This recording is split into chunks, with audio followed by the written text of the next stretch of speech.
promoting businesses and organizations to help them reach their full potential. Lighten the path to the success of your business. Enhancing the lives of our listeners by talking about things that matters most. Helping you to shine your light emotionally, mentally, spiritually, socially, and physically. Spreading positive vibes.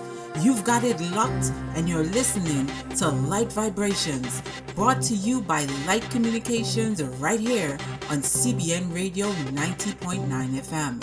And now your host and our director, Natasha. Hello, you've got it locked and you're listening to Lyte Vibrations here, chilling with me, Tasha T, aka Roxy. And on our show today, we have April. Welcome, April. Thank you. Hi. Yeah, so Lyte Vibrations, we're all about uplifting, inspiring, and educating our listening audience, helping us to live better lives. What you got for us today?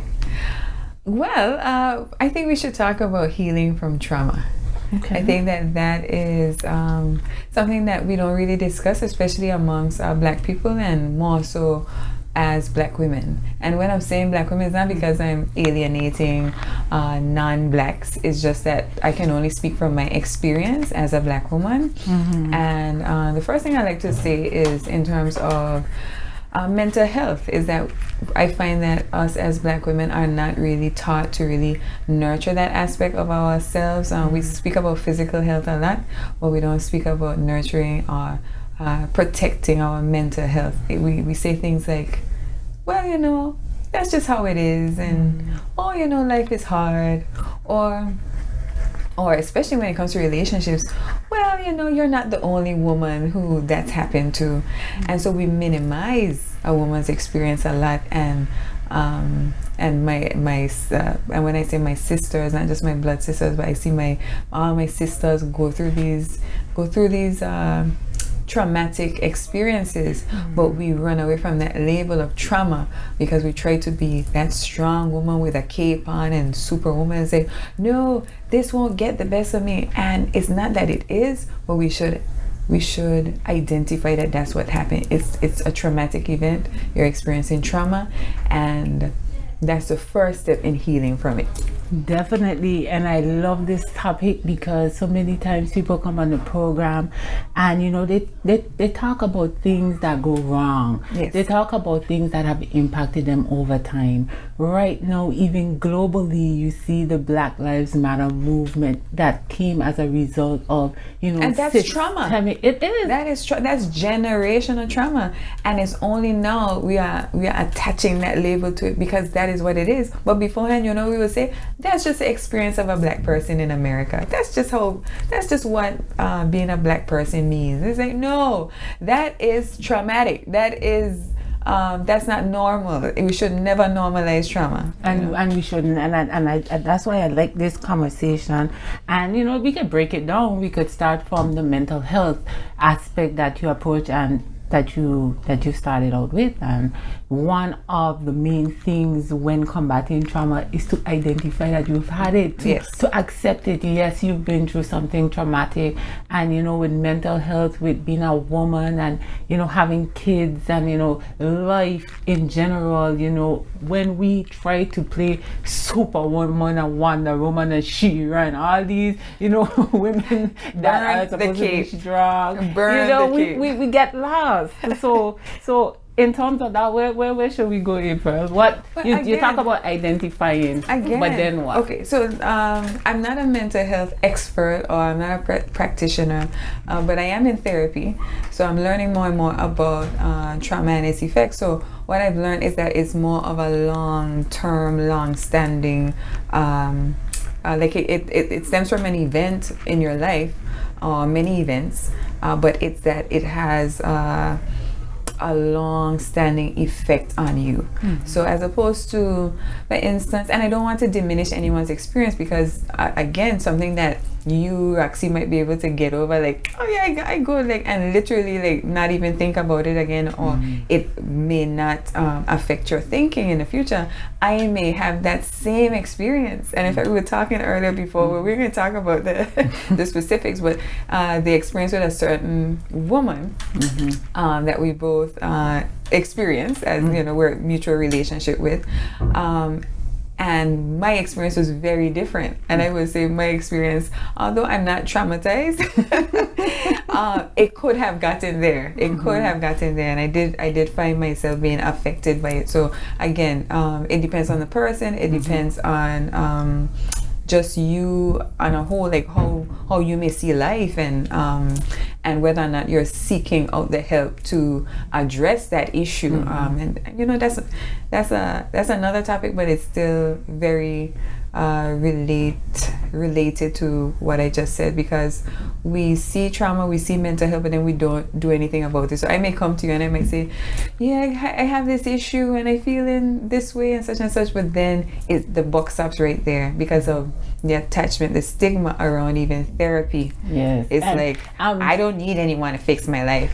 No, you don't need anyone to fix your life. You fix your life, but you need guidance. You need help. You definitely need help. And I don't know if it's a cultural thing, or I just don't know if it's about, you know, like from the human perspective, that people are just afraid to be vulnerable, to seek that therapy, to seek that counseling. It is fair. Where people just figure, like, you know, especially men, you know, if you're in a relationship with a man and you're like, we having trouble, let's go to counseling. A woman will more quicker say, okay, let's go ahead. But you know, nobody can't tell me anything, because, you know, they feel that they have the answers to all their problems. Or come, let's talk to this partner here, or let's talk to our friends. But that's a biased approach as well, because your friend will have you going full speed in the wrong direction.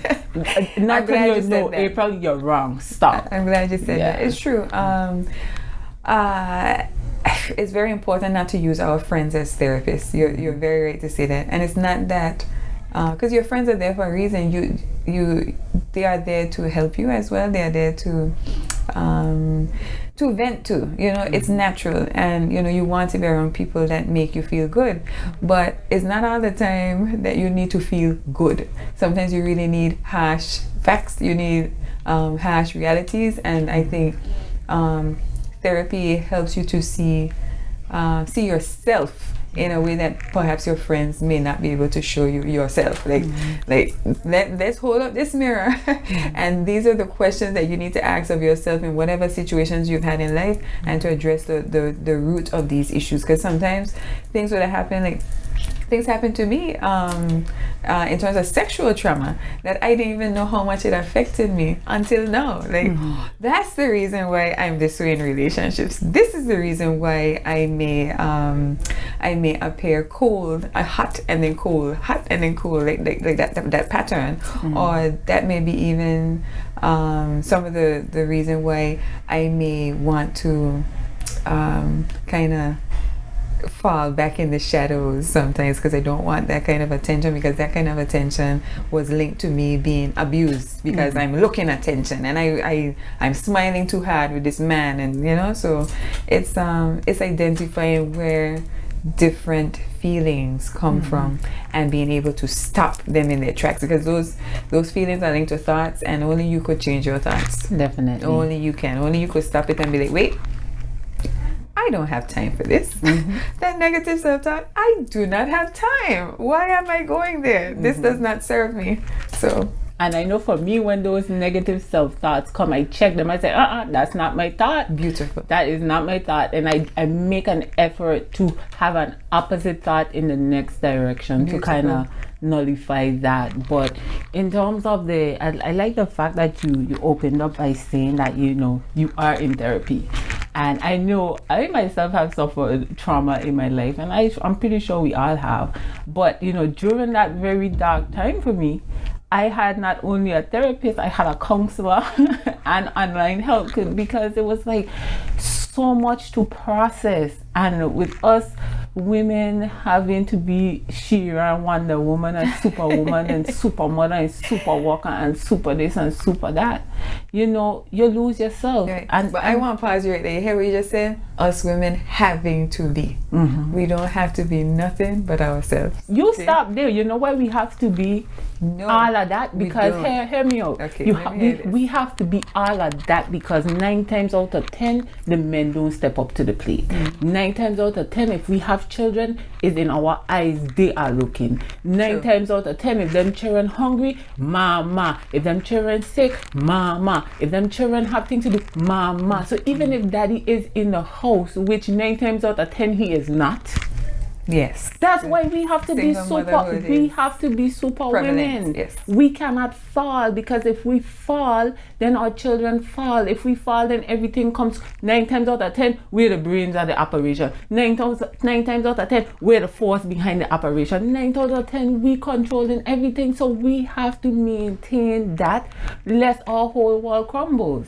And that is why sometimes we get the bad end of the stick. And that is why sometimes, you know, we pop under the pressure. We pop in a way that is detrimental to self, but still with the existing structure still up. So where we might fall in our, you know, in our parents, probably in our health, in the way we carry ourselves, every other engine working except for ours. I completely get what you're saying as a mother myself about having to, I'm not saying that my children's father is not in the picture, but certainly in terms of them looking to you for that kind of strength, I see it 100%. But what I would like to say to that is sometimes we think we have to. But I think because we've never let the ball drop, that we're afraid that there'll be no one there to catch it and pick it up.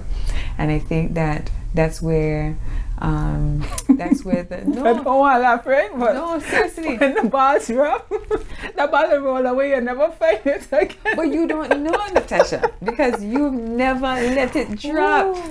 You never let it drop. Yeah. You've kept that exactly. But you see, we like to say that we're people of faith and that we have like an abundant mindset and like, no, it's gonna work out, and like we say we believe it, but we don't, you know, because we say stuff like, no, I gotta do this and I gotta do it. And I think sometimes, and I'm speaking to the listeners, I don't care what kind of feedback happens after this, let the ball drop and burn the cape. Burn it, because it is that, you see that cycle of you picking up, your daughters learn it, my daughter will learn it, and then their daughters will learn it, and then you have a generation of women who are burnt out, who are completely exhausted, who are traumatized because of all of what they've learned to and associate with being a woman. This is what being a woman is: suffering and struggling and standing alone, and always picking up the slacks. And even if we have a husband, you know, being the leaders in the household, it's like, no, we don't. I personally don't want to pass that on to my daughter. I don't even want a job.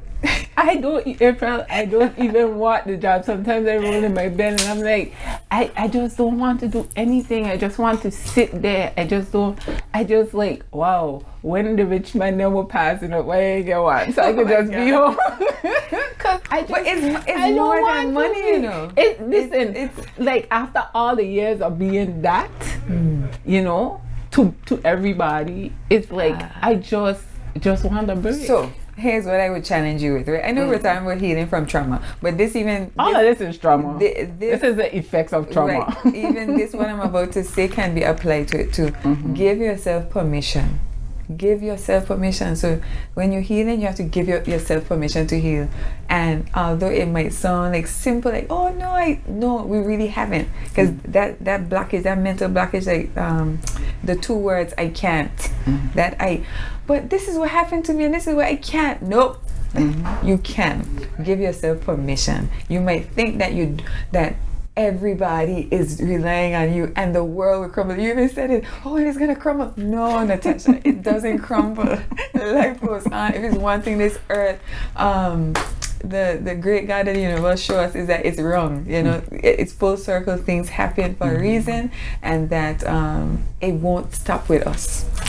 But when you let the ball drop, it's chaos, because on the flip side of that as well, as part of the same healing process from the trauma that I was talking to you about earlier, where I had a counselor, therapist and all of that, I did believe it or not, I just stopped caring and did about anything except for yourself. For myself. Beautiful. Listen to me. Perfect. That time of my life was wonderful. Like, I remember. I was just carefree. I was doing me. We haven't let the listeners know that we've been friends for a while now. We know each other a long time. She knows some of my deepest, darkest secrets. I don't know her deepest, darkest secrets, but I do know of her healing process. Yeah. And it was beautiful to watch.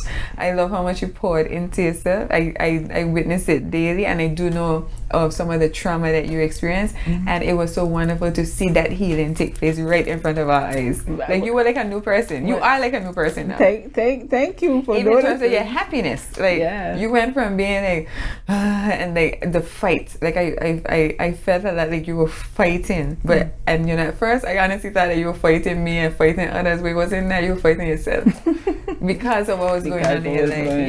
Yeah, but it's like after that, like I just, like you said, because it came down to a matter of my self-preservation. Yes. Literally. And I'm yourself. Like, no man, I have to do me. And I didn't meet till the wheels fall off. Beautiful. It fell off, and then I had to come back to reality and say, man, you're overdoing it now. To get it all out of my system, to give my system a chance to reboot and to heal and to flourish again. And it is definitely very important. And sometimes, like, even from doing the therapy and the counseling and all of that, what I realized with me is like I had delayed emotional reaction. Same here. So like this month I might feel good, and then next month or next week, like it was and mine is years later. Only know I'm having dreams. Yeah, it's like what? In a way that happened to me? Okay, I'm feeling this, I'm feeling that. My emotions were just all over the place. And one of the most valuable things that I learned during that experience is that sometimes we feel these different emotions, and we tend to want to like sweep it under the rug. Yes. Or telling people they shouldn't react the way they're reacting for whatever reason. But my thing learning that is like, listen, go through that emotion, but just don't stay there. True. So go through, if you need to feel angry at that time, feel angry. If you feel you need to break a dish, break a dish. You got it. If you need to cry. If you need to talk to somebody, just go through the emotion, but just don't stay there. True, I agree. But yes, the action of going through, that means you're not staying. That means you're moving forward. Mm-hmm. But even that's also part of the narrative that keeps a lot of us stuck, because we tell women a lot. And again, I'm only speaking to women because of my experience as a woman and having female friends. I really do not know about it from a male's perspective. So in terms of what we tell women a lot is, something what you touched on is like, oh, well, this too shall pass, and, stuff like that. And when we do that, we're telling the woman, okay, ignore it, avoid it, move on, but you never really move on. If you don't address something, it resurfaces in different people. It could be in different men. It could be in your children. It could be in your workplace. It's going to happen. A friend of mine recently shared with me, she popped off on a co-worker of hers because he came up in her face, and she had memories of her abusive boyfriend. So automatically it was the fight or flee response. It was a fight response, like, I know how this can get, so I am going to fight this before you even get to me. So even recognizing those things at the workplace, like, sometimes we look at people and see their behaviors, and we judge them, and we think, oh, this person has a problem, but we don't realize where this person coming from, what kind of household they came from, what kind of relationships they have been exposed to. What they're experiencing now. And people have problems. Oh yeah. People have problems. Genuine, real problems. That they don't do well masking sometimes, because sometimes you could just pass pass by somebody and just pick up a lot of their vibes and a lot of their story just by, not even a conversation, just passing them on the street. That's to tell you that, people are having trauma, they're experiencing trauma, and they're not being able to resolve it because the one reason or the other they don't believe in therapy, maybe they don't have an outlet to seek therapy, or so it's like that's why I'm glad we're having this conversation, because I'm giving all the listeners permission to heal, permission to seek therapy, permission to seek help. It doesn't have to be like a doctor per se, but for persons who go to church, it could be a pastor, it could be a someone in your life who has that sort of training, because sometimes or even experience, because sometimes you learn by experience. Because I feel right now I could write a book, or I could talk, and I do talk on some of my other platforms to share some of my experiences and to share ways to overcome certain things and to avoid, because I feel like if you experience something you shouldn't want, and it's traumatic, you shouldn't want that for somebody else. I love that. And if you know some of the red flags that you saw that you either purposely missed or you didn't realize was a red flag, and in hindsight you're saying, okay, the path is clear, help somebody. I agree 100%. Help somebody. 100%. Yeah. But I would still say try to avoid using your friends as your therapist, because again, we're not effective mirrors. We'll say things here and there, but we won't, let me not say effective mirror, we won't be able to show them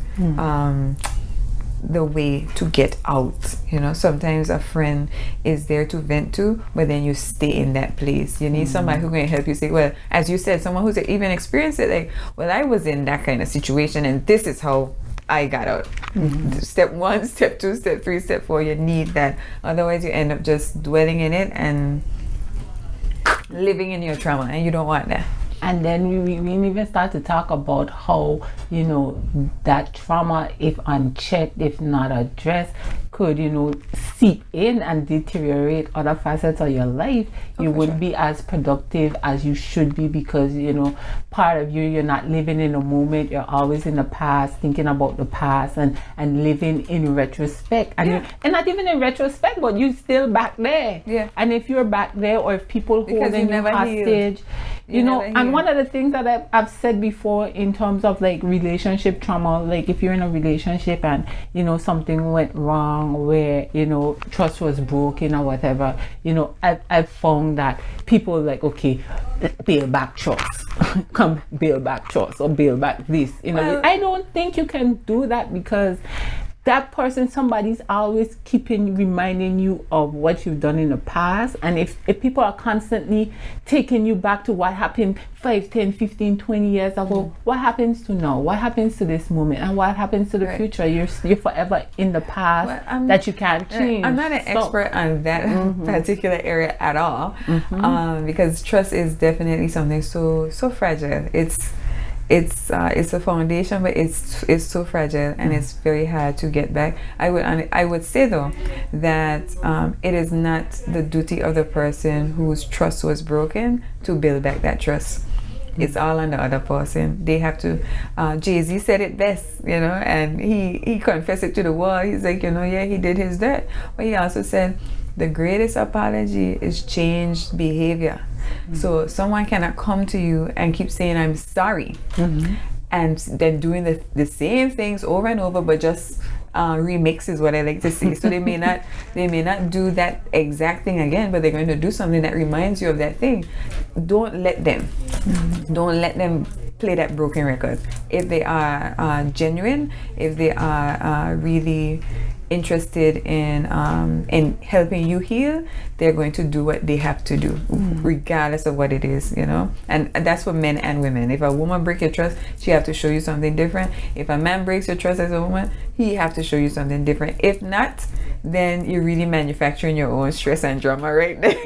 If you keep saying, okay, come back to me, and you're seeing a change behavior, then but that person who says come back would want you to come back with stipulations at the same time. You know, they're like, okay, you have to build this trust, you have to do XYZ for me to trust you. Again, I don't think they should do that. But that is what happens when you break trust, and then people know all of a sudden somebody's your jailer.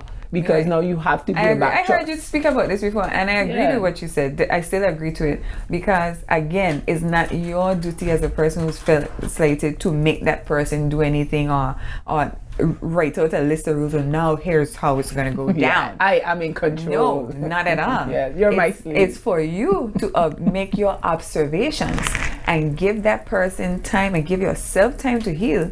And if it takes 3 months, if it takes 10 years, if that person seriously wants to be back in your life, then you have to observe, make those observations, and if you are satisfied and you say, okay, well, now I can let this person back into my life, then fine. But I agree with you 100%. Don't be like, well, no, let me check your phone. No, I gotta be with you please. No, it's like, no, because then you are draining yourself with that. That's unhealthy. Definitely. It is unhealthy, but how many of us are in those types of situations? Oh yeah, many. I've been there. I have been there. I must have been there. So me speaking right now is not April 5 years ago. This is April 2020. Yeah. This is the upgrade. Upgrade. And I don't mind. I've been very unfair to my partner. I've been very unfair to even my past partners or what have you when it comes to that and the trust. But more so, I will say I was unfair to myself. And and so I'm being very fair to myself right now, and I'm putting myself first in healing from trauma.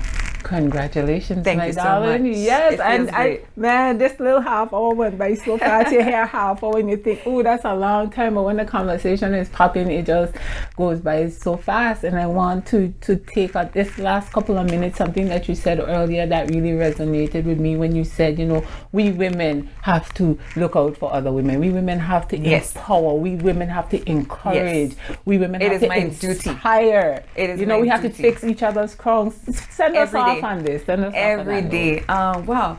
Well, more recent than ever. I mean, I've always been an advocate for women, and people will say I'm a feminist, but I'm not. But I am. I do believe in equality, and that's what feminism stands for. But I will say I am more so about woman, and really wanting to see the best for all women, and not because I don't want to see all, I don't want to have that all lives matter discussion, but really and truly, me saying I want the best for women is not me saying I don't want the best for men. It's just that I recognize that there are certain privileges that are extended to men that aren't extended to women.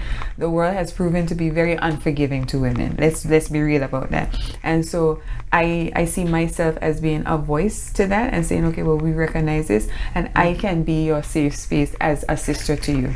I can be your space. And whether that be me talking on programs like this with my girlfriend, whether it be me if a random person reaches out to me and says, I just want to talk to you, that's fine too.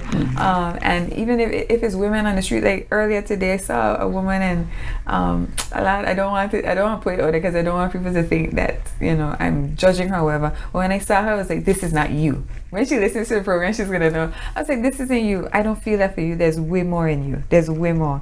And I think that us as sisters, that is how we should address other women. We should always try to move them, elevate them to the next level, because guess what? A lot of the time we say stuff like, oh, this we gotta represent for the men them, and that's why I don't have no woman friends or what have you. But men, come, let's be real too. Men ain't your friend most of the time. A man know me a friend. Opportunist. Thank you very much. And this is no diss to men. It's just let's be real. A lot of the time when a man is in a woman's life, sometimes it is for an ulterior motive, and And what I like to ask women too is when you look at your female friends versus your male friends, how many of those male friends have your back like your women friends would have? How many of them you could call at 1 o'clock in the morning and be like, I really need somebody to talk to. You know, my girlfriend called me 11 o'clock at night the other night. I was there to answer. How many men are there for you when you need it? How many of them there for you when you need $20? You know, going to take you on a lunch date just because to uplift you or whatever. I have men like that in my life. I'm grateful for them. But I would say a lot of my female compadres, a lot of my sisters don't have that. So I want to be that for the women of my life. And definitely my nieces and my daughter and all the young women around me, I want them to know that I am there for them. And I encourage all the women who are listening to my voice, who's listening to Roxy, to do the same. We have to be our sister's keeper. There are too many influences telling us not to do it. So that's why we should rebel and do it. We have to break that generational curse. Amen, amen. You got it, Lacta. You've been listening to Tasha T, aka Roxy, and our guest today, April, here on Lyte Vibrations, here, you know, talking about uplifting, edifying, and healing from trauma, and, you know, just moving forward. Ladies, let us unite. Let us fix each other's crowns. Let us tell truth to our friends. If your friend is moving full speed ahead in the wrong direction, pump them brakes. Don't let your friend collide. You know, so let's unite and fix sisterhood and fix the world, man, because we got this. And that's what will happen. So thanks again for listening. Please join us this time next week for a new edition. Peace and blessings. Peace and blessings. Thank you for tuning in to Lyte Vibration, and don't forget to tune in this time next week as we continue to bring you life-changing information. Until next time, shine your light.